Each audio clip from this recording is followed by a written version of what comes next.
সূরা আল কারিয়াহ, এই সূরার তাফসীর হবে আজকে।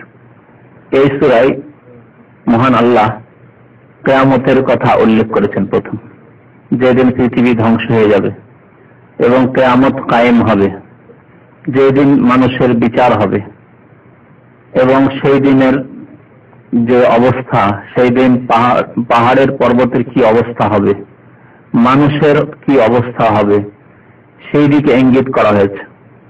তারপরে সেই দিন দুই শ্রেণীর মানুষ হবে, মানুষ দুই ভাগে বিভক্ত হবে। এক শ্রেণীর মানুষ যাদের নেকির পাল্লা ভারী হয়ে যাবে, দাঁড়ি পাল্লায় যখন নেকি এবং গুনাহ ওজন করা হবে তখন নেকির পাল্লা ভারী হয়ে যাবে, এক শ্রেণীর মানুষ। আর এক শ্রেণীর মানুষ যাদের গুনাহের পাল্লা ভারী হয়ে যাবে, তাদের জন্য রয়েছে জাহান্নাম। যাদের নেকির পাল্লা ভারী হবে হিসাব নিকাশে, তাদের জন্য আল্লাহ জান্নাত তৈরি করে রেখেছেন। এ হচ্ছে এই সূরার বিষয়বস্তু। মহান আল্লাহ ইরশাদ করেছেন আল কারিয়াহ, আল কারিয়াতুন, আল কারিয়াতু। আসলে আয়াতে থামলে আল কারিয়া বলে থামতে হয়। কারিয়াতুন আল যখন হলো তো আল কারিয়াতু হলো, আল কারিয়াতু আসলে। কিন্তু যেহেতু আয়াত রয়েছে আর আয়াতে ওয়াকফ করতে হবে, অর্থাৎ থামতে হবে, যখন থামবেন বলবেন আল কারিয়া। আর তা যে গোল তা, আরবিতে তায়ে মারবুতা বলা হয়, গোল তাকে যখন ওয়াকফ করা হয় অর্থাৎ থামা হয় তখন তা আর পড়া হয় না, হা পড়া হয়। আল কারিয়া, আল কারিয়াতু কে পড়বেন আল কারিয়া। না থামলে আল কারিয়াতু মাল কারিয়া। যেখানে থামবেন মাল কারিয়াতে তা আছে, আল কারিয়াতু মাল কারিয়াতু। কিন্তু যদি আল কারিয়াতে না থামেন তাহলে পড়বেন আল কারিয়াতু মাল কারিয়া। যদি থামেন প্রত্যেক আয়াতে, এবং প্রত্যেক আয়াতে থামাই সুন্নাত, প্রত্যেক আয়াতে বিরতি দেওয়া, থেমে থেমে পড়াই নবী করিম সাল্লাল্লাহু আলাইহি ওয়াসাল্লামের তরিকা। হাদিস আছে নবী করিম সাল্লাল্লাহু আলাইহি ওয়াসাল্লাম এক একটি আয়াত পড়তেন এবং থামতেন। আল কারিয়াহ, মাল কারিয়াহ, ওমা আদরাকা মাল কারিয়াহ, তিনবার করে এই শব্দটি ব্যবহার হয়েছে। আর এই শব্দকে নিয়ে এই সূরার নামকরণ হয়েছে সূরা আল কারিয়াহ, সূরা আল কারিয়া। এই আল কারিয়া শব্দটি কাফ রা আইন থেকে এসেছে বা এর উৎপত্তি হয়েছে। কাফ রা আইন কারা, কারা মানে, কারা আর শাব্দিক অর্থ হয় নক করা, ঠকঠকানো, ঠকঠকানো, আঘাত করা, বিশেষ করে আঙ্গুল দিয়ে আঘাত করা, দরজায় গিয়ে আঘাত করছেন, একে বলা হয় কারা। এই জন্য দরজায় ঠকঠকানোকে, দরজায় আঘাত করাকে কারা আল বাব, দরজা নক করলো এই বলা হয়। তো আল কারিয়া মানে ইসিম ফাইল, এটি কারা থেকে ইসিম ফাইল, মানে এর অর্থ হবে ফাইল মানে যে কর্ম করে তাকে ফাইল বলা হয়।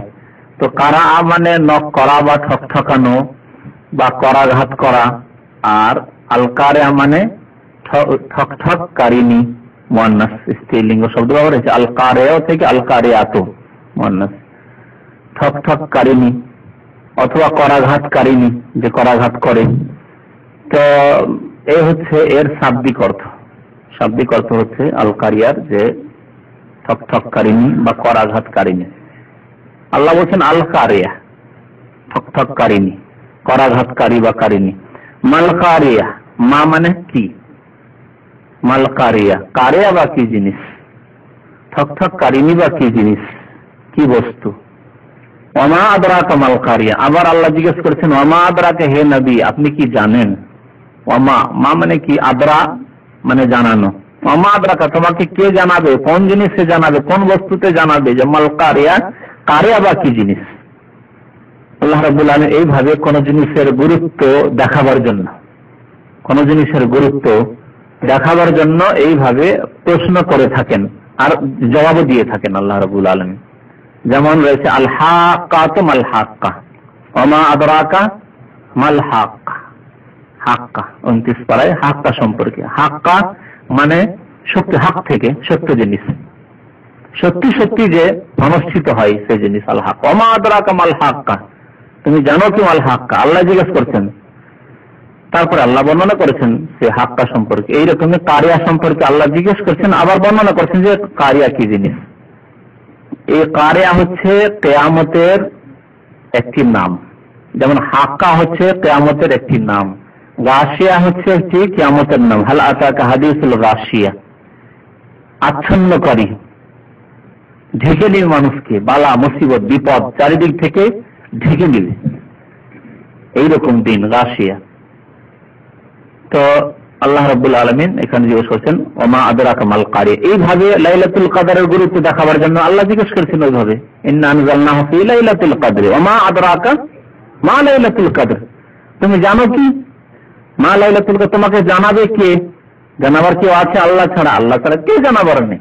ওমা আদরাকা মা লাইলাতুল কদর, তুমি জানো কি আর কেমন করেই বা জানবে যে মা লাইলাতুল কদর, লাইলাতুল কদর বা কি?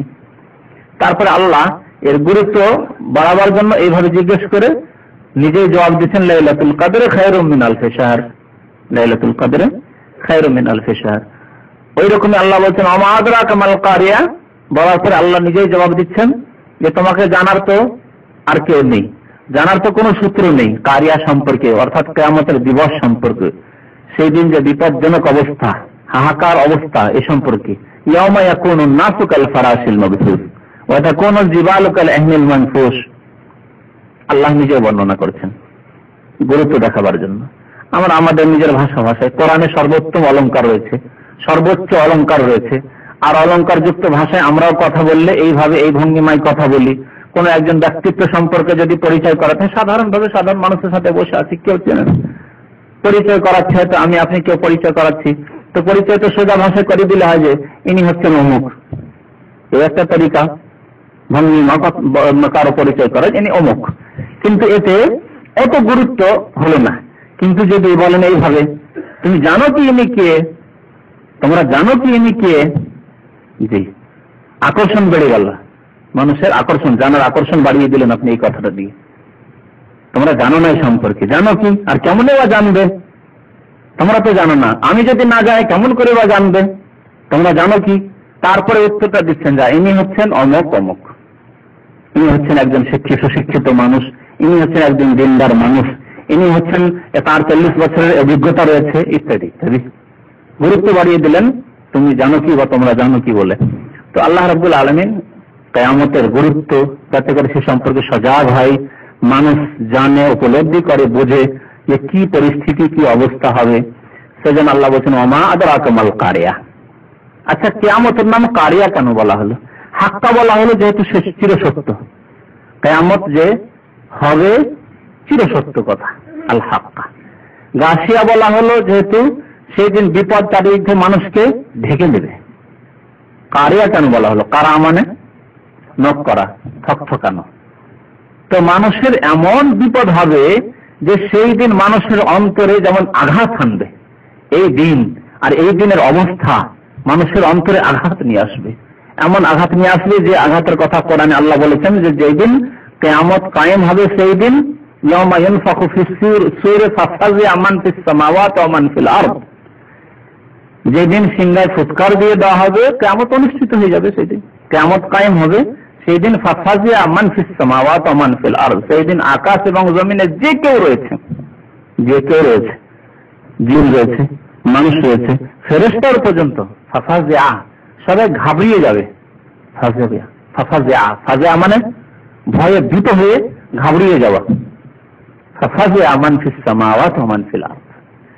তো এই যে মানুষ যখন ওই রকম ভয়ঙ্কর আঘাত হয়, ভয়ঙ্কর যখন শব্দ হয়, বিকট শব্দ হয়, তখন মানুষ কি হয়?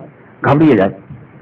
তো সেই দিনে মানুষ ঘাবড়িয়ে যাবে, শুধু মানুষ না, মানুষ, জিন ইত্যাদি ইত্যাদি সবকিছু। ফাফাযিআ মান ফিস-সামাওয়াতি ওয়া মান ফিল, আকাশ জমিনে যে কেউ রয়েছে সবাই ঘাবড়িয়ে উঠবে সেই দিনে, সিংহায় ফুৎকার হবে তখন। এই জন্য এই কিয়ামতকে কারিয়া বলা হয়েছে। সেই দিনে কি হবে? আল্লাহ বলছেন ইয়াউমা ইয়াকুনুন নাসু কাল ফারাশিল মাবসুস। ইয়াউম মানে দিন, ইয়াকুনুন নাস, ইয়াকুনু মানে হওয়া, এখান থেকে কুন, আল্লাহ কুন দিয়ে আদেশ করেন কোন সৃষ্টিকে সৃষ্টি করার ক্ষেত্রে, কোন হয়ে যাও, আর ইয়াকুনু মানে হয়ে যাবে বা হচ্ছে, বর্তমান কাল বা ভবিষ্যৎ কাল। কানা মানে হয়েছে, কানা মানে হয়েছে অতীতকাল। আর নাস ইনসানের বহুবচন, ইনসান মানে মানুষ, ইনসান মানে মানুষ, নাস মানুষ সকল, নাস। ইয়াউমা ইয়াকুনুন নাস কাল ফারাশ, কাপ মানে মতো, অনুরূপ উদাহরণ দেওয়ার জন্য কাফ শব্দের ব্যবহার হয়, তাশবিহ কারো সাথে সাদৃশ্যতা দেখাবার জন্য। কাল ফারাস, ফারাস মানে হচ্ছে পতঙ্গ, ফারাস মানে পতঙ্গ, ছোট ছোট কীট পতঙ্গ যে ওড়ে, আর বিশেষ করে আগুন জ্বললে সেগুলো বেশি দেখা যায়। কোনো জায়গায় আগুন থাকলে অথবা আলো থাকলে, লাইটে রাত্রে লাইট জ্বললে এগুলো খুব বেশি দেখা যায়। আর সব কি করে, আলো দেখলে যেখানে আছে অন্ধকার সব সেখানে এত বেশি পরিমাণে চলে আসে, সবাই ঝাঁপ দিতে যায়। আগুন থাকলে আগুনে ঝাঁপ দেয়, আগুনে ঝাঁপ দেয়, পাগল হয়ে যায়। আগুন দেখলে, লাইট দেখলে তার পাগলে কোথায় যা আছে ছুটে এসে একেবারে ভর্তি, আপনার ঘর বাড়ি ভর্তি হয়ে যাবে। আমার দেশে খুব বেশি দেখা যায়, এখানকার লাইটে তো দেখতে পাই না, কারণ আমার দেশে যেহেতু কীট পতঙ্গ খুব বেশি, এই জন্য শীতকালে বেশি। তো এত বেশি পরিমাণ আসে, আর তার স্বভাব হচ্ছে কি যে আগুন দেখলে তাদের ঝাঁপিয়ে পড়বে, আগুন দেখলে ঝাঁপিয়ে পড়বে। নবী করিম সাল্লাল্লাহু আলাইহি সাল্লাম যারা পথভ্রষ্ট গোমরাহ বা যারা সঠিক দিনের দিকে আসে না, তাদেরকে তুলনা করেছেন এই পতঙ্গের সাথে, যে পতঙ্গগুলি কি করে আগুনে ঝাঁপ দিতে আসে। নবী করিম সাল্লাল্লাহু আলাইহি সাল্লাম বলছেন যে আমার উদাহরণ তোমাদের সাথে ওই রকমই, যে তোমরা পতঙ্গের মতো তোমরা আগুনে ঝাঁপ দিতে আসছো না, জাহান্নামেই যাবে। তোমরা নামাজ পড়বে না, জাহান্নামে যেতে চাও, রোজা রাখবে না, হজ করবে না, যাকাত দেবে না, আর তোমরা মুসলিম হবে না, কুফরি অবস্থায় থাকবে, এইভাবে তোমরা জাহান্নামে ঝাঁপ দিতে চাও। আর আমি তোমাদেরকে তোমাদের কোমর ধরে টেনে তোমাদেরকে জাহান্নাম থেকে বাঁচাবার চেষ্টা করছি। কত তিনি মেহনত পরিশ্রম করেছেন মানুষকে জাহান্নাম থেকে বাঁচাবার, সাল্লাল্লাহু আলাইহি ওয়াসাল্লাম আজীবন ধরে এই কাজ করেছেন, এই মেহনত করেছেন। এবং যখন মানুষ শুনতো না তখন বড়ই তাকে কষ্ট হতো, এত কষ্ট হতো যে কষ্টের কথা আল্লাহ একাধিক জায়গায় নবীকে সান্ত্বনা দেওয়ার জন্য বলেছেন, যে মনে হচ্ছে যে তুমি নিজেকে ধ্বংস করে ফেলবে, মরে যাবে তুমি। তাদের জন্য আক্ষেপ করতে করতে লাআল্লাকা বাখিউ নাফসাক, আল্লাহ সূরা কাহফে বলছেন নবীকে, লাআল্লাকা বাখিউ নাফসাক, মনে হচ্ছে তুমি নিজেকে ধ্বংস করে দেবে, হালাক হয়ে যাবে তুমি, এই করে আক্ষেপ করে করে। ইল্লাম ইউমিনু বিহাযাল হাদিস, যে কোরআনের প্রতি তারা বিশ্বাস করছে না, ঈমান নিয়ে আসছে না, আসাফান আক্ষেপ করে তুমি ধ্বংস হয়ে যাবে, নিজেকে ধ্বংস করে ফেলবে। অন্য জায়গায় বলছেন লাআল্লাকা বাখিউ নাফসাক আল্লা ইয়াকুনু মুমিনিন, তুমি নিজেকে ধ্বংস করে ফেলবে যে তারা মুমিন হচ্ছে না, ঈমান নিয়ে আসছে না, বিশ্বাস করছে না, সেই জন্য কালিমা পড়ছে না, এই জন্য তুমি নিজেকে ধ্বংস করে ফেলবে। অথচ নিজের কোনো ক্ষতি নেই। যদি সারা বিশ্বের লোকেরা কালেমা না পড়ে, মুসলমান না হয়, কাফের হয়ে থেকে যায়, তো নবী মুহাম্মদ রাসূলুল্লাহ সাল্লাল্লাহু আলাইহি ওয়াসাল্লাম যায় আসে কি, কিছুই না। কিন্তু তারপরে এত আক্ষেপ হতো যে আল্লাহ বলছেন যে তারা মুমিন না হলে তুমি মনে হচ্ছে নিজেকে ধ্বংস করে দেবে। আল্লাহ বারবার সান্ত্বনা দিয়েছেন, অনেক জায়গায় বিভিন্ন ভাষায় সান্ত্বনা দিয়েছেন, ওয়ালা তাহজান আলাইহিম, তাদের জন্য তুমি শোকার্ত হও না, দুঃখ করবে না। ফারাস বলা হয় ওই পতঙ্গ, যে পতঙ্গ আগুন দেখলে, আলো দেখলে ঝাঁপিয়ে পড়ে, ফারাস। আর মাদফুর বাচ্চা শব্দ থেকে, বাচ্চা, এই বাচ্চা শব্দ কোরআনে ব্যবহার হয়েছে মানব সৃষ্টি সম্পর্কে। আল্লাহ সূরা নিসার প্রথম আয়াতে কি বলেছেন, ইয়া আইয়ুহান নাস ইত্তাকু রাব্বাকুমুল্লাযী খালাকাকুম মিন নাফসিন ওয়াহিদা ওয়া খালাকা মিনহা যাওজাহা ওয়া বাসসা মিনহুমা রিজালান কাসীরান ওয়া নিসা। আল্লাহ বলছেন ইয়া আইয়ুহান নাস, হে মানব জগৎ, ইত্তাকু রাব্বাকুম, তোমাদের পালনকর্তাকে ভয় করো, তোমাদের রবকে ভয় করো। আল্লাযী খালাকাকুম মিন নাফসিন ওয়াহিদা, যিনি তোমাদেরকে সৃষ্টি করেছেন একজন ব্যক্তি থেকে, অর্থাৎ আদম আলাইহিস সালাম থেকে। প্রথম আল্লাহ হযরত আদম আলাইহিস সালামকে নিজ হাতে সহস্তে তৈরি করলেন, তারপরে আল্লাহ আত্মা দিলেন, রূহ দিলেন, রূহ সঞ্চালিত হলো, মানুষ হলেন। তারপরে তার জন্য আল্লাহ হাওয়াকে সৃষ্টি করলেন, ওয়া খালাকা মিনহা যাওজাহা, এবং সেই এক আত্মা থেকে বা এক ব্যক্তি থেকে, আদম থেকে আল্লাহ কি করলেন, যাওজাহা, তার জোড়া সৃষ্টি করলেন, স্ত্রীকে সৃষ্টি করলেন। ওয়া বাসসা মিনহুমা, এই দুইজনের মাধ্যমে বাসসা ছড়িয়ে দিলেন, আল্লাহ ছড়িয়ে দিলেন, বাসসা রিজালান কাসীরা ওয়া নিসা, বহু পুরুষ বহু নারী, রিজালান কাসীরা ওয়া নিসা, অনেক নারী অনেক পুরুষ, সারা পৃথিবীতে অসংখ্য নারী পুরুষকে আল্লাহ ছড়িয়ে দিলেন, বিভিন্ন দেশে ছড়িয়ে দিলেন একজন মানুষ আদম আলাইহিস সালাম থেকে। তো এই বাচ্চা ব্যবহার করেছে। অবাচ্চা কি আমিন করলে দাব বাড়ানো জায়গায় আল্লাহ বলেছেন। তো বাচ্চা এভাবে কোরআনে একাধিক জায়গায় শব্দটি এসেছে। এই বাচ্চা থেকে বা তা তা এর ধাতু বা মাদ্দা, এটা থেকে মাদসুস, দুটি সা যেহেতু আছে, বাচ্চা তাসদীদ মানে দুটি, আরবিতে তাসদীদ আছে মানে দুটি শব্দ, বাচ্চা, তাহলে সা দুইবার উচ্চারণ হচ্ছে মানে দুটি সা ওখানে আছে, দুটি সা আছে, ওই জন্য এখানে দেখেন মাবসুস দুইবার সা এসেছে, মাবসুস মানে বিক্ষিপ্ত। তো কেমন হয়ে যাবে সেই দিন মানুষের অবস্থা? মানুষ যে উঠে আসবে, যারা কবর রয়েছে কবর থেকে উঠে আসবে, অধিকাংশ মানুষ কবরে রয়েছে। কেউ পানিতে ডুবে মারা গেছে, সেই পানি থেকে সেখানে তার কবরস্থান হয়ে গেছে, কবর হয়েছে, সেখান থেকে উঠে আসবে। কাউকে বাঘে খেয়ে যেখানে সে হজম হয়ে গেছে সেখানে সে মাটির সাথে মিশে গেছে, সেখান থেকে উঠে আসবে। যে যাকে আগুনে জ্বালিয়ে দেওয়া হয়েছে বা আগুনে জ্বলে গেছে, সে আগুনের মধ্যে জেগে যে জায়গায় সে জ্বলে শেষ হয়েছে, মাটির সাথে মিশে সেখান থেকে সে উঠে আসবে। যে যেখানে আছে, যার নাফস যেখানে আছে সেখানে তাকে আল্লাহ আত্মা দেবেন, জীবিত করবেন, জীবন দান করবেন, আর সেখান থেকে সে উঠে আসবে। তো যখন উঠে আসবে এইভাবে তখন কেমন লাগবে? আল্লাহ বলছেন ইয়াউমা ইয়াকুনুন নাস কাল ফারাশ আল মাবসুস, বিক্ষিপ্ত পতঙ্গের মতো। বিক্ষিপ্ত পতঙ্গ এই দিক থেকে ছুটে আসছে, ওই দিক থেকে ছুটে আসছে, ওই দিক থেকে ছুটে আসছে, সবাই আলো দেখে ছুটে আসছে। ওই রকমের কিয়ামতের মাঠের দিকে বিচার দিবসে সবাই সারা বিশ্ব থেকে ছুটে আসছে। দুনিয়ার যে পৃথিবী ছিল সে পৃথিবী ধ্বংস হয়ে গেছে, এখন সবাই উঠে আসছে। আল্লাহ রাব্বুল আলামিন যে কিয়ামত কায়েম করবেন সেখানে সবাই এইভাবে ছুটে আসবে। যেখানে খুব ভিড় ভাড় থাকে, লোকে লোকারণ্য, সেখানে ওই রকমই লাগে দেখে। আরাফার মাঠে যদি কোনো এক জায়গায় উঁচু জায়গায় দাঁড়িয়ে যান আর দেখেন চারিদিকটা আপনার নজরে আসছে, উঁচু জায়গায় ছাদের উপর বা উপর থেকে, তো দেখতে পাবেন কেমন লাগছে, মানে চারিদিক থেকে মানুষ আসছে।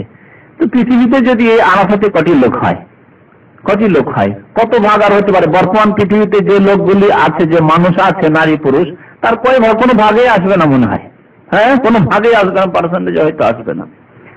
আর সারা পৃথিবীর মানুষ, প্রথম মানুষ আদম আলাইহিস সালাম থেকে শুরু করে এখন পর্যন্ত শুধু নয়, বরং কিয়ামত পর্যন্ত, আরো কতদিন পরে কিয়ামত হবে, কত অসংখ্য লোক নারী পুরুষ সবাই যখন উঠে আসবে এই মাটি থেকে, কেমন অবস্থা হবে?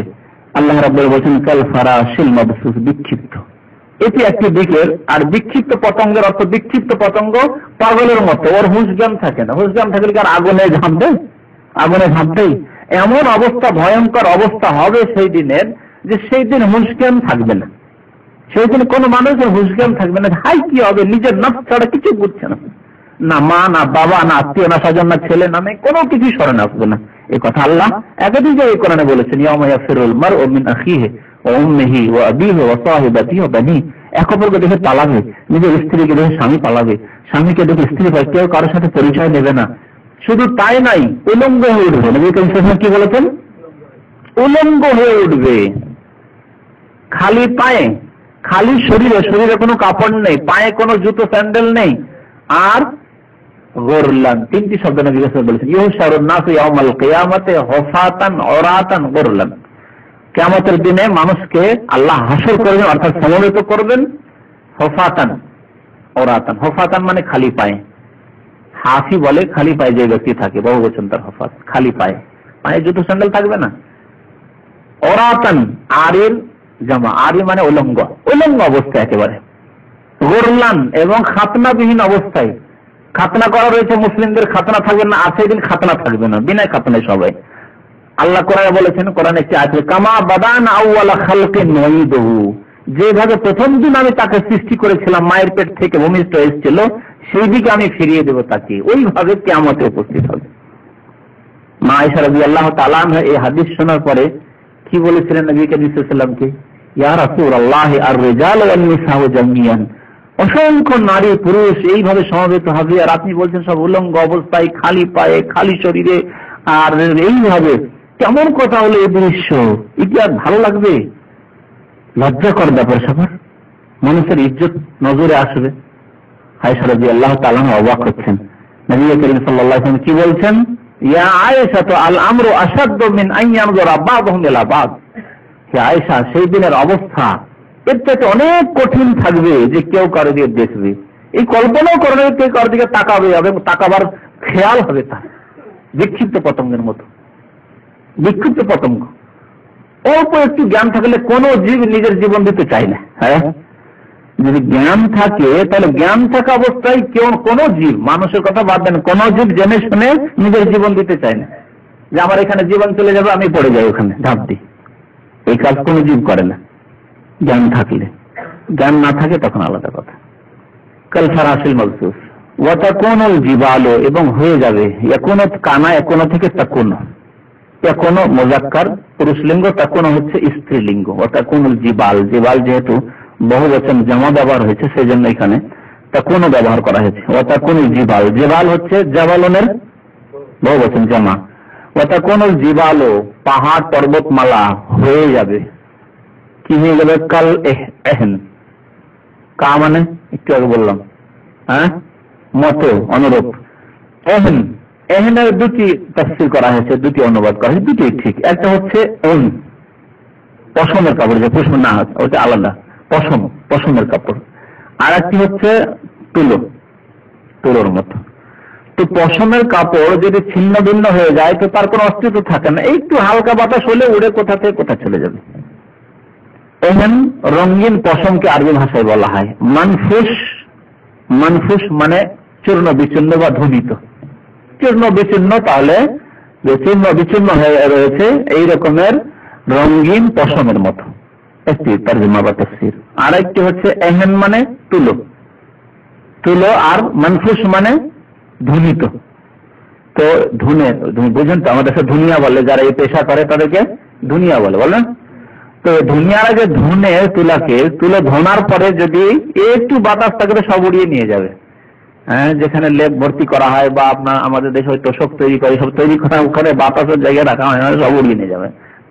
তো আল্লাহ বলছেন যে পাহাড় এত ভারী, এত ওজনশীল পাহাড়, যে পাহাড় কি আল্লাহ পৃথিবীকে মজবুত করেছেন। পৃথিবী যখন আল্লাহ এই পানির ওপর সৃষ্টি করলেন, যেহেতু মাটির তলায় পানি রয়েছে আর সমুদ্রের ভাগ বেশি, পানির ভাগ বেশি পৃথিবীতে একেতে, তারপরে জমিনের নিচেও পানি রয়েছে, সুতরাং পানির ওপর এই পৃথিবীর জমিন টলমল করতে লাগলো, নড়বড়ে অবস্থা, স্থির হচ্ছে না। আর স্থির না হলে কেমন করে হবে?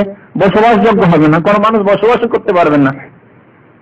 একটু সামান্য একটু হরকত হচ্ছে, নড়বড় করছে আপনার ইয়েতে কি বলে ভূমিকম্পে, যাতে কত কত লোক, হাজার হাজার লোক মারা যাচ্ছে, হাজার হাজার বাড়ি ধ্বংস হয়ে যাচ্ছে। তো এই অবস্থা যদি থাকতো, না বাড়িঘর তৈরি করতে পারতো মানুষ, না কোনো চাষাবাদ করতে পারতো, না চলাফেরা করতে পারতো, না বসবাসযোগ্য হতো। প্রথম আল্লাহ যখন পৃথিবী সৃষ্টি করলেন এই অবস্থা, তারপরে আল্লাহ রাব্বুল আলামিন এই জমিনকে মজবুত করলেন কি দিয়ে? পাহাড় দিয়ে। পাহাড় সৃষ্টি করলেন। পাহাড়কে এই জন্য বলা হয়েছে যে জমিনের ক্ষেত্রে পাহাড় হচ্ছে কিরকম? কিলোকের মতো। ওই যে বালা আওতাদা পেরেক, যেমন কাঁটা দিয়ে মজবুত করে কোনো জিনিসের টিনের ঘর যারা তৈরি করি, বাংলাদেশের টিনের ঘর প্রচুর, টিনের ঘর যদি ওই রকম রেখে দেওয়া হয়, টিন হালকা করে আর যেমন তেমন করে, তাহলে তো সাধারণ বাতাসে উড়িয়ে নিয়ে যাবে। আর যে ঝড়ের দেশ, আমাদের ঝড় তুফানের দেশ, তো যখন তখন উড়ে চলে যাবে, মজবুত গুলো উড়ে চলে যাবে অনেক সময়। তাহলে খুব বেশি মজবুত করে রাখতে হয়, তাহলেই টিকে থাকবে সেই টিনের ঘর। তো আল্লাহ রাব্বুল আলামিন এই পাহাড় দিয়ে পৃথিবীকে এত মজবুত করলেন যে পৃথিবীতে অসংখ্য মানুষ, অসংখ্য প্রাণী, অসংখ্য মাখলুকাত, গাছ গাছড়া সব আছে পৃথিবীতে। সেই পাহাড় যখন পৃথিবী ধ্বংস হয়ে যাবে তখন কত হালকা হয়ে যাবে? পশমের কাপড়ের মতো, তাও চূর্ণ বিচূর্ণ, অথবা ধুনিত তুলোর মতো। আর উড়বে কেমন? পাহাড় উড়বে। ওয়াসিয়ারাতিল জিবালু ফাকানাত সারাবা। অন্য জায়গায় আল্লাহ বলছেন, হ্যাঁ, ওয়াসিয়ারাতিল জিবালু, পাহাড়কে চলমান করে দেওয়া হবে। পাহাড়গুলি চলমান করে, বাতাসে যেমন মেঘমালা দেখি, মেঘ চলছে, ওই রকম চলমান অবস্থায় পাহাড়, কোনো অস্তিত্ব নেই পাহাড়ে। ফাকানাত সারাবা, এবং সেই পাহাড়গুলি মরিচিকার মতো হয়ে যাবে। মরিচিকার কোনো আসল অস্তিত্ব নেই, দূর থেকে দেখে লাগে মরিচিকা, মানে এর মতো, পানির মতো, তাই না? একে মরিচিকা বলে। নদীর চরে বালি আর বালি, পানি নেই সেখানে, কিন্তু দূর থেকে যখন রৌদ্রের সময় বিশেষ করে, তখন কেমন লাগে দেখুন, সাদা সুন্দর পানি। এই দৃশ্যকে সারাব বলা হয় আরবি ভাষায়, মরিচিকা। আল্লাহ কোরআনে ওই মরিচিকার কথা এখানে বলেছেন যে পাহাড় মরিচিকা, ফাকানাত সারাবা, মরিচিকার মতো হয়ে যাবে, মানে কোনো অস্তিত্ব, যেমন মরিচিকার কোনো অস্তিত্ব নেই, তেমন সেই দিন পাহাড়ের আর কোনো অস্তিত্ব নেই, শেষ পাহাড়, শুয়ে চলমান অবস্থায়, ফাকানাত সারাবা। আর কাফেরদের আমলের কথা আল্লাহ বলেছেন মরিচিকার মতো। আল্লাযীনা কাফারু আমালুহুম কাসারাবিন, সূরা নূরে আল্লাহ বলেছেন কাফেররা যেসব ভালো কর্ম করে, কাফের যে আল্লাহ বিশ্বাসী নয়, রাসূলে বিশ্বাসী নয়, পরকালে বিশ্বাসী নয়, বা কোনো একটিতে বিশ্বাসী নয়। কাফের মানে সবগুলি অস্বীকার করলে কাফের, এমন কথা নেই। এই জন্য অনেকেই মানে এইসব সংশয়ে থাকে, দিনকে, সত্য দিনকে বা সঠিক দিনকে, ইসলামের দিনের আকীদাকে না বোঝার কারণে। আল্লাহ বিশ্বাসী, আল্লাহ বিশ্বাসী, কিন্তু রাসূল বিশ্বাসী নয়, কি মুসলিম? তাহলে কি মুসলিম নাই? কাফের। মুসলিম না হলে সে কাফের। আমাদেরকে কলেমায় দুটি জিনিসের সাক্ষ্য দান করতে বলা হয়েছে, লা ইলাহা ইল্লাল্লাহ, আল্লাহ ছাড়া কোনো সত্য মাবুদ নেই, আর মুহাম্মদ সাল্লাল্লাহু আলাইহি ওয়াসাল্লাম আল্লাহর রাসূল। কেউ যদি বলে না লা ইলাহা ইল্লাল্লাহ, আল্লাহ ছাড়া কোনো ইলাহ নেই, আর মুসা আলাইহিস সালামকে আমি রাসূল মনে করি, ঈসাকে রাসূল মনে করি, মুহাম্মদ সাল্লাল্লাহু আলাইহি ওয়াসাল্লামকে আমি রাসূল মনে করি না, তো কি মুসলিম হতে পারবে? মুসলিম নয়। তাহলে কি? কাফেরও নয়। এ তো মুতাজিলাদের মতো কথা হলো। যদি কি বলে মুসলিমও নয় কাফেরও না, মুসলিমও বলতে পারছে না আর কাফেরও নয়। তো এই হচ্ছে একটি গোমরাহ দল মুসলিম উম্মাহ থেকে বেরিয়েছিল, যাদের নাম মুতাজিলা। ওদের এই রকমের আকীদা আছে যে ঈমান আর কুফরি, আর মাঝখানে একটি স্তর আছে, তাদের নিকট একটা স্তর আছে। তারা কিন্তু ইহুদি খ্রিস্টান সম্পর্কে বলেনি, বুঝতে পারছেন? তারা যে বলেছে মধ্যখানে একটা স্তর, এদের ক্ষেত্রে বলেনি যারা লা ইলাহা ইল্লাল্লাহ বিশ্বাস করে আর মুহাম্মদ রাসূল বিশ্বাস করে না, তাদের কিন্তু না, তারা কাফের মনে করতো, তারা কাফের। কিন্তু তার একশে মানুষকে তারা বলতো যে না, এরা মুসলমানও নয় আর কাফেরও নয়। কারা? তারা যারা কাবিরা গুনাহ করে। মুতাজিলার আকীদা, বিশ্বাস, ভ্রান্ত ধারণা যে যারা বড় গুনাহ করে, কেউ ব্যভিচার করলো, কেউ চুরি করলো, অথবা কেউ মদ্যপান করলো, কেউ মিথ্যা কথা বললো, কেউ গীবত করলো, সব কাবিরা গুনাহ কিনা? কাবিরা গুনাহ। কোন একটি কাবিরা গুনাহ করলে সে মুমিন মুসলিম থাকলো না, বেরিয়ে গেল, মুমিন থাকলো না। কাদের কথা বর্ণনা করছি? মুতাজিলাদের কথা বর্ণনা করছি। মুমিন থাকলো না, ইসলাম থেকে বেরিয়ে গেল, আর কাফেরও হলো না। অপরদিকে কি? কুফরি, কাফেরও হলো না। তাহলে কাফেরও হলো না আর মুমিনও থাকলো না, তাহলে হলো কি? বলছে মধ্যমধ্যে, না এদিকের না ওইদিকের। যারা কাবিরা গুনাহ করলো এদিকেরও না ওইদিকেরও না, তাকে মুমিনও বলতে পারবে না, মুসলিমও বলতে পারবে না, আর কাফেরও বলতে পারবে না। তাহলে এইরকম যে ঝুলন্ত অবস্থায় থেকে গেল যারা কাবিরা গুনাহ, আর আজকে অধিকাংশ মানুষেরই অবস্থা। মুসলিম উম্মতের বড় আক্ষেপের সাথে বলতে হচ্ছে যে অধিকাংশ মুসলিমদের অবস্থা এরকম যে কাবিরা গুনাহ থেকে মুক্ত না। বর্তমান জামানার কথা বলছি, অধিকাংশ মানুষ নামাজ পড়ছে না। এক কথা তো পারে নামাজ, তো যদি বলেন যে ফাসিকি কাজ, কুফরি নাও বলেন, তাহলে অধিকাংশ মানুষ নামাজ পড়ছে না। আর বাকি ব্যক্তি জীবনে কত কাবিরা গুনাহ মানুষ করে যাচ্ছে, গীবত করা, কুৎসা করা, কারো মিথ্যা কথা বলা, অহরহ মিথ্যা কথা, মিথ্যার উপর ব্যবসায় প্রতিষ্ঠিত, বসে আছে টেলিফোনে বলে দাও যে নাই, কাবিরা গুনাহ। মিথ্যা আশায় না, কাবিরা গুনাহ। আল কাযিব মিনাল কাবায়ের, কওলুজ জুর, মিথ্যা কথা বলা কাবিরা গুনাহ। এগুলো অহরহ মানুষের জীবনে হচ্ছে। তাহলে এই অবস্থায় মুতাজিলাদের নিকটে এরা কি মুমিনও নয় আর কাফেরও নয়, মধ্যমধ্যি। তাহলে দুনিয়াতে তো ঝুলন্ত অবস্থা মধ্যমধ্যি থাকলো, আখিরাতে কি হবে? মুতাজিলা তো আখিরাতে বিশ্বাসী, জান্নাত জাহান্নাম বিশ্বাসী। আখিরাতে কি হবে? বলছে আখিরাতে চিরকালের জন্য জাহান্নাম, আখিরাতে চিরকালের জন্য জাহান্নাম। কি আকীদায় ঢুকে গেলাম কথায় কথায়। মানে ওই যে কিছু লোকের ভ্রান্ত ধারণা যে না, কাফেরকে কাফের বলা যাবে না, তাই জন্য বললাম যে কাফের বলা যাবে না। কি বলে? মুমিন, তো তাও বলতে পারছেন না, তাহলে কি বলে? মধ্যমধ্যি মুতাজিলা। তাহলে আপনি মুতাজিলি। হ্যাঁ, শেষ পরিণাম চিরকালের জন্য জাহান্নাম। পক্ষান্তর আহলে সুন্নাত ওয়াল জামাত, আপনাকে আপনার আসল বিশ্বাসটি, আসল কনসেপ্ট ঠিক থাকতে হবে। আপনার ধারণা যাতে ভুল না হয়। একজন এই লোক যে কাবিরা গুনাহ করে, তার সম্পর্কে কি বলবেন আপনি? বলেন ফাসিক। হ্যাঁ, ফাসিক মুসলিম। আপনি শুধু ফাসিক বলেন, তা আপনি তো মধ্যে রেখে দিচ্ছেন।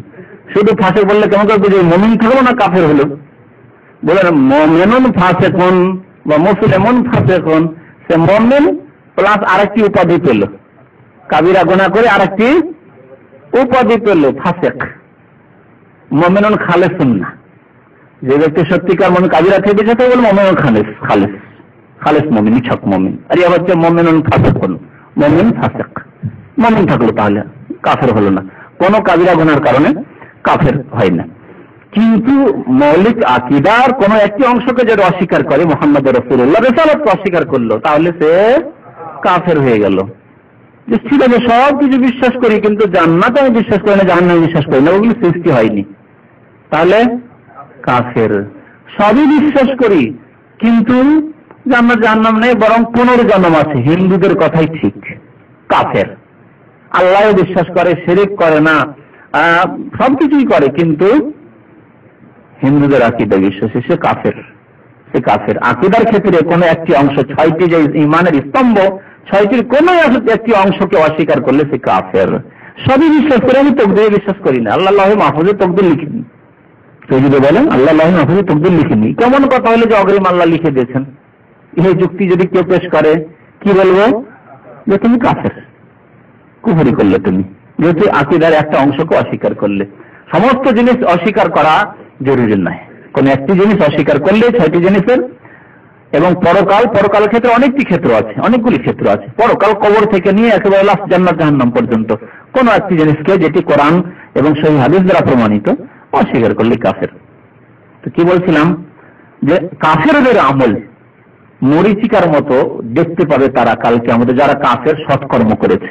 কাফের তো ভালো কাজ করে, জনসেবামূলক কাজ করেছে, গরিব দুঃখীর মদত করেছে, একজন কাফের ডাক্তার ফ্রি চিকিৎসা করে দিয়েছে একজন গরিব মানুষের। তো এইরকম ধরনের যেসব কাজ, তার রিলিফের কাজ করে হয়তো, তো এইরকম ধরনের কাজ করে। মাতা পিতার সেবা, অনেক কাফের আছে বাবা মার সেবা করে, ভালো সেবা করে। বরং অধিকাংশ বলতে পারি প্রাচ্য সমাজে, পাশ্চাত্য সমাজে বলছি না, প্রাচ্য সমাজে, বুঝছেন তো আমার কথা, প্রাচ্য সমাজে মানে আমাদের উপমহাদেশ বা এই দিকটাই, কিন্তু পশ্চিমা সমাজে না। পশ্চিমা সমাজে বাবা মায়ের সাথে কোনো সম্পর্ক, ওখানে কোনো পারিবারিক কাঠামো বলে কোনো জিনিস নেই। পশুর মতো মানুষ জীবন যাপন করছে, পশু জন্মে দিল, আর জন্মে দেওয়ার পরে বাচ্চা কোথায় থাকলো, তার মা কোথায় চলে গেল, তার বাবা কোথায় চলে গেছে, কোনো খোঁজ খবর নেই। ওই রকম জীবন যাপন পশ্চিমার দেশে, কোনো পারিবারিক কাঠামো নেই। তবে আমাদের দেশে যারা অমুসলিম, তাদের মধ্যে একটা পারিবারিক কাঠামো আছে, হয়তো মাতা পিতার সেবা করে, বড় ভাই ছোট ভাইকে লেখাপড়া করে, ছোট ভাইকে দেখাশোনা করে, বোনদের বিবাহ শাদী দেয়, এগুলো তো ভালো কাজ করলো। ঠিক এই কাজগুলো, এই আমলগুলো কি হবে? আল্লাহ কি বলেছেন? আল্লাযীনা কাফারু আমালুহুম কাসারাব, কাফেরদের আমলগুলি, কর্মগুলি মানে সব আমলগুলি কাসারাব, মরীচিকার মতো। কালকে আমাদের মরীচিকার মতো দেখবে, বালির চরে চকচক করছে, যে পানি মনে হচ্ছে, সুন্দর পানি, পিপাসা লেগেছে, অত্যন্ত পিপাসা লেগেছে, হাউজে পাশের পানি তো পাইনি, কিয়ামতের মাঠে তারা খুব পিপাসা লেগেছে, ছুটে যাচ্ছে সেই দিয়ে যে পানি আছে হয়তো, হাত্তা ইযা জাআহু লাম ইয়াজিদহু শাইআ, যত কাছে আসছে বালি আর বালি, পানি আর পাচ্ছে না। একেবারে যখন শেষ হয়ে গেল, বালির চর শেষ হয়ে গেছে, লাম ইয়াজিদহু শাইআ, কিচ্ছু পেল না, পানি আর পেল না। পানি মনে করে আসলো দৌড়ে, কিন্তু পানি পাবে না তারা। আমলগুলির অবস্থা এরকম, মানে যেমন মরীচিকার কোন অস্তিত্ব নেই, তাদের আমলের কোন অস্তিত্ব কালকে কিয়ামতে থাকবে না। ওয়াকাদামনা ইলা মা আমিলু, সূরা নূর, ওয়াকাদামনা ইলা মা আমিলু মিন আমালিন ফাজআলনাহু হাবাআম মানসুরা। আল্লাহ বলছেন, আমি তাদের আমলের দিকে উদ্দেশ্য করে সমস্ত আমলগুলোকে তাদের ধ্বংস করে দেব, কোন আমল কাজে আসবে না। তবে পৃথিবীতে কাজে আসবে, ভালো কাজ যদি কোনো কাফের করে পৃথিবীতে কাজ আসবে। পৃথিবীতে আল্লাহ তাকে হয়তো মান সম্মান দেবেন, পৃথিবীতে আল্লাহ সুস্থতা তাকে দেবেন, পৃথিবীতে হয়তো দীর্ঘায়ু করবেন তাকে, পৃথিবীতে তার রুজি রিজিকে আল্লাহ বাড়িয়ে দেবেন, বরকত দিয়ে দিতে পারেন, পৃথিবীতে আল্লাহ তাদেরকে হয়তো ভালো সন্তান দিলেন, ইত্যাদি ইত্যাদি। বাবা মায়ের সেবা করেছে, তার ছেলেরাও তার সেবা করলো, হয়তো তার যত্ন করলো। এইভাবে দুনিয়াতে আল্লাহ কাফেরদেরকে তাদের ভালো আমলে প্রতিদান দেবেন, দুনিয়াতে নষ্ট করা হবে না তাদের। বাকি আখিরাতে কিছু পাওয়ার জন্য মৌলিক একটি শর্ত আছে, কালেমা লা ইলাহা ইল্লাল্লাহ মুহাম্মাদুর রাসূলুল্লাহ।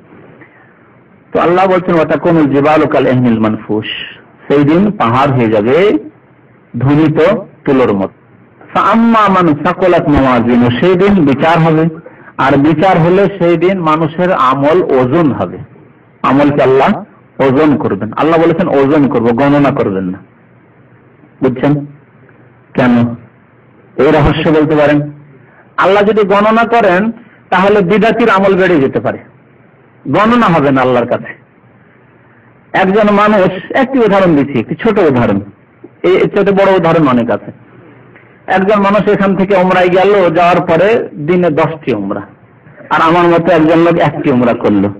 তো যদি আল্লাহ গণনা করতেন তাহলে ওই বিদআতি বেড়ে যেত, বিদআতি আমার চেয়ে সব বেশি পেত, ঠিক কিনা বলেন? হ্যাঁ, জি হ্যাঁ। তারপরে শোনেন, সেই জন্য তো বলছি যে আল্লাহ গণনা করবেন না, অঙ্ক কষা হবে না, ওজন করা হবে। আল্লাহ ওজন করবেন, ওজন করবে মানে ওজন তার ওয়েটের দিক দিয়ে। 1টি উমরা, কিন্তু এর ওজন তার শত শত উমরার চাইতে বেশি হবে, যেহেতু সুন্নাত মোতাবেক। আল্লাহর জন্য ইখলাসের সাথে, যেটা আমল কবুল হওয়ার জন্য 2টি শর্ত, এক হচ্ছে আল্লাহর জন্য আমল হইতে হবে, আর রাসূলুল্লাহ সাল্লাল্লাহু আলাইহি ওয়াসাল্লামের তরিকা অনুযায়ী, সুন্নাত অনুযায়ী হইতে হবে। এই জন্য আল্লাহ ওজন করবেন, ওজনের কথা বলা হয়েছে, গণনার কথা বলা হয়নি। নবী করিম সাল্লাল্লাহু আলাইহি সাল্লামের জীবনে 4টি উমরা। আমাদের শত শত উমরা 4টি উমরা সমান হতে পারবে না।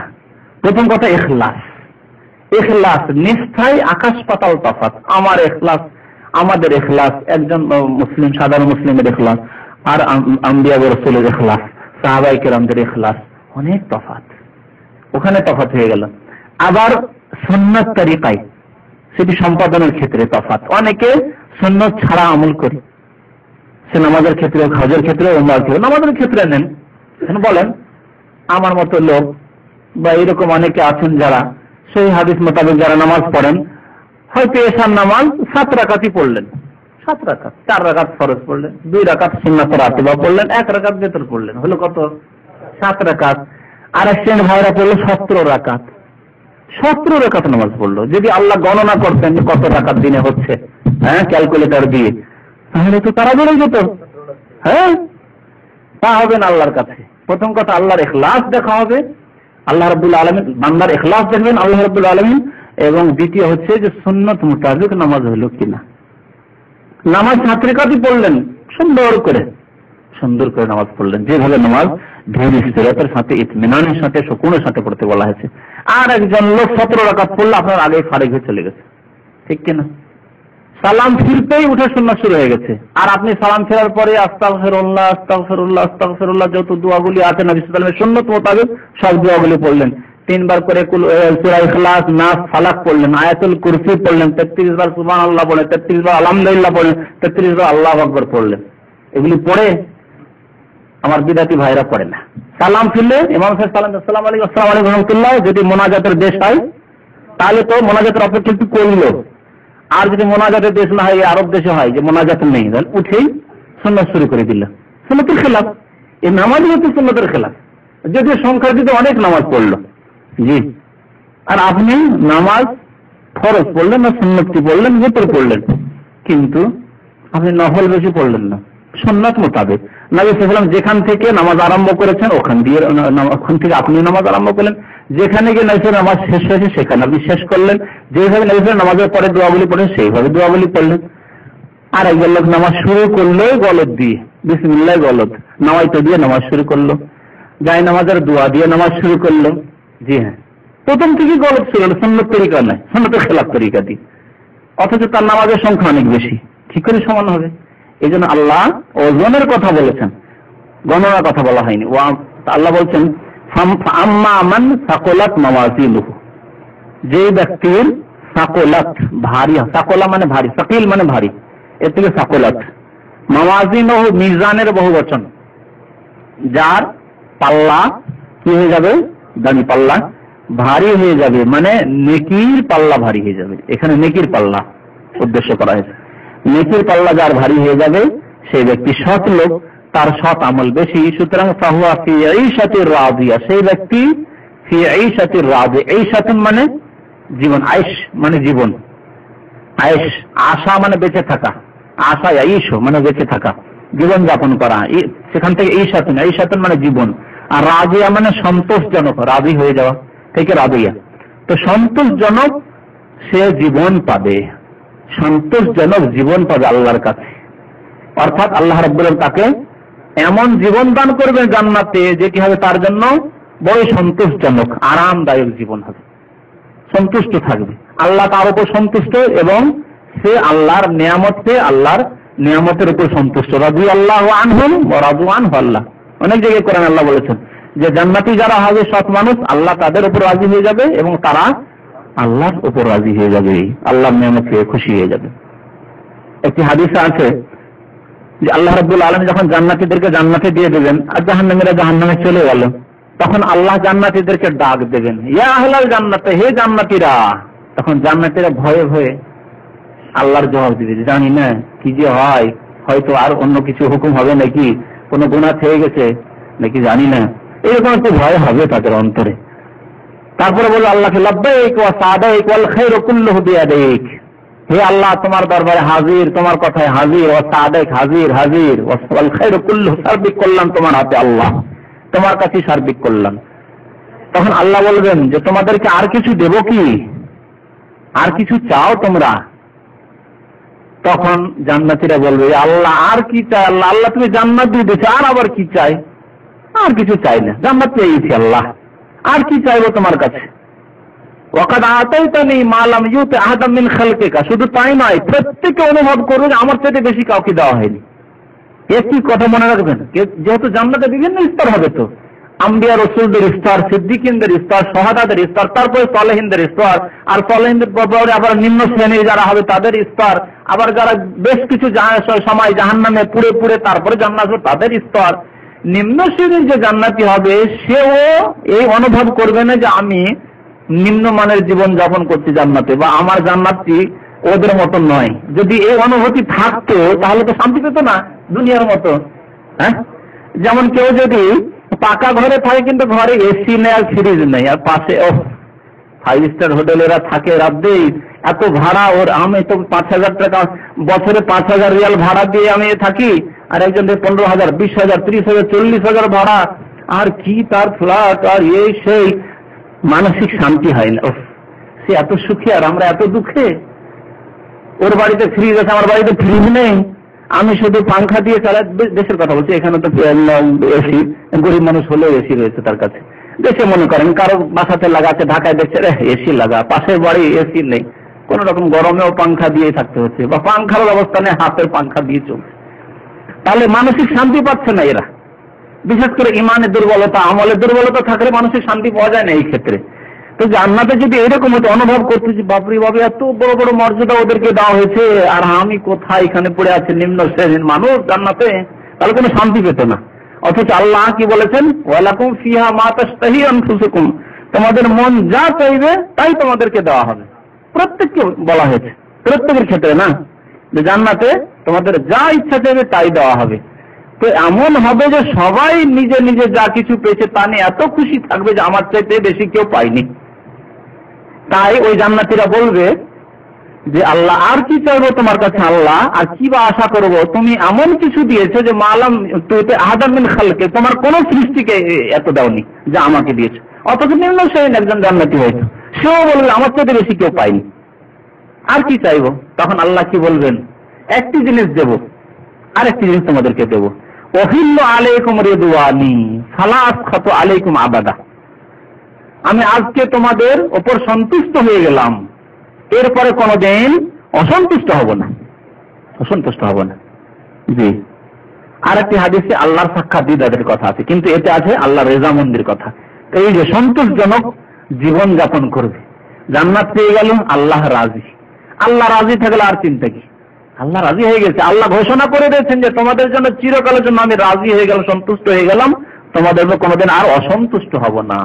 এমন কর্মজগৎ নেই যে একটি ভুল করে দিলে আবার আল্লাহ অসন্তুষ্ট হয়ে যাবে। দুনিয়াতে তো এটা হয়, হ্যাঁ, কর্মজগতে কর্মক্ষেত্রে আছে, একটু ভুল হয়ে গেলে আল্লাহ অসন্তুষ্ট হয়ে যেতে পারে। জান্নাতে আর ওই কাজ হবে না, যেহেতু তখন আর কোনো দায়িত্ব থাকবে না কাজকর্মের, সুতরাং আল্লাহ আর অসন্তুষ্ট হবে না, তার সন্তুষ্টির ঘোষণা আল্লাহ করে দেবেন। ফাহুয়া ফি আইশাতির রাদিয়া ওয়া আম্মা মান খাফফাত মাওয়াজিনুহু, পক্ষান্তরে বা আম্মা মানে তবে, কোন কোন ক্ষেত্রে কিন্তু, এইগুলো ব্যবহার হয়, অলঙ্কারের জন্য আম্মা ব্যবহার হয়। ও আম্মা মান খাফফাত, পক্ষান্তরে মান খাফফাত, খাফফা খাফিফ থেকে, খাফিফ মানে হালকা হয়ে যাওয়া, খাফিফ মানে হালকা, খাফফা মানে হালকা হয়ে যাওয়া, মুআন্নাস খাফফাত। ও আম্মা মান খাফফাত মাওয়াজিনুহু, যা হালকা হয়ে যাবে, তার অবস্থা কি হবে, ফাউম্মুহু হাওিয়া, তার উম্মুন মানে মা, আর একটি ছোট ছেলের আশ্রয় স্থল হয় মায়ের কোল, সেই জন্য জাহান্নামকে এখানে জাহান্নামীদের মা বলে বলে আখ্যায়িত করা হয়েছে। অর্থাৎ ফাউম্মুহু হাওিয়া, তার বাসস্থান হবে বা আশ্রয় স্থল হবে হাওিয়া। হাওিয়া মানে জাহান্নামের একটি নাম, জাহান্নামের অনেকগুলি নাম আছে, সাকার, লাগা, জাহিম, সাইর, তার মধ্যে হাওিয়া। ফাউম্মুহু হাওিয়া, তার বাসস্থান হবে হাওিয়াতে। হাওিয়া, হাওয়া মানে কোন নিচে দিকে যাওয়া। তো জাহান্নামে এত গর্ত রয়েছে এবং জাহান্নাম নিচে দিকে রয়েছে যে হাওিয়া, তার নাম একটি হাওিয়া।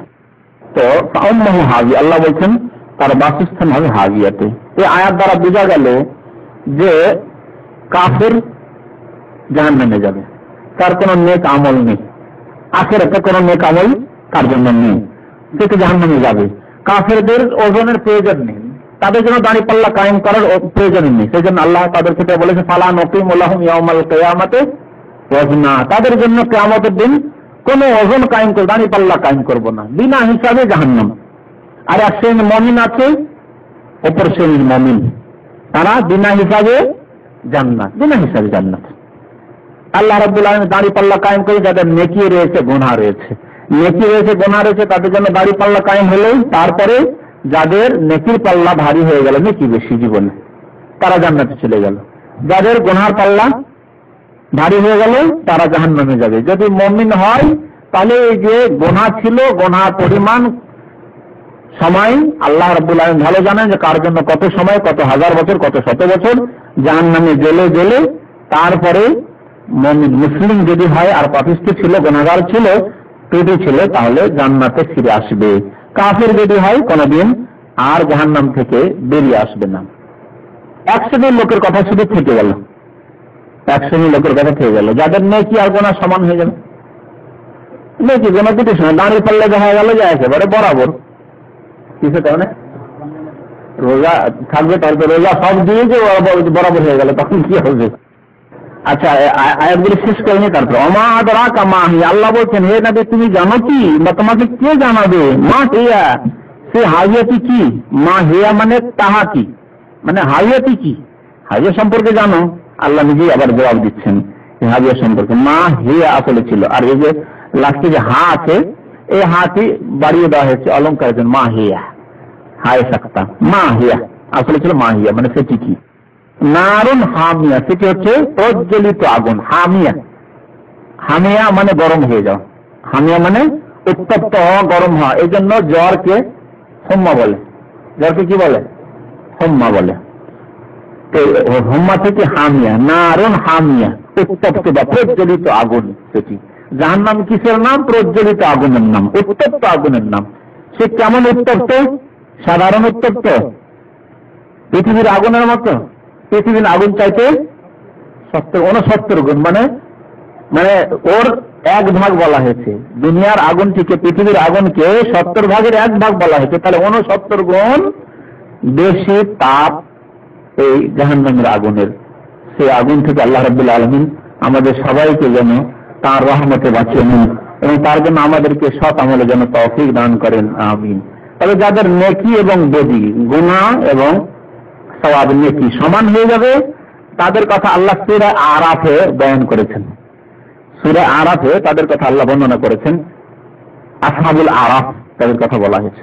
আসহাবুল আরাফ, জান্নাত এবং জাহান্নামের মাঝখানে তাদেরকে নিয়ে আসা হবে, তাদেরকে জান্নাত জাহান্নাম দেখানো হবে। আল্লাহ রাব্বুল আলামিন তাদের উপর রহমত নাযিল করবেন, তার রহমতে এবং নবী করিম সাল্লাল্লাহু আলাইহি ওয়াসাল্লামের শাফাতে জান্নাত দেবেন। কিন্তু এদেরকে আসহাবুল আরাফ বলা হয়েছে সূরা আরাফে।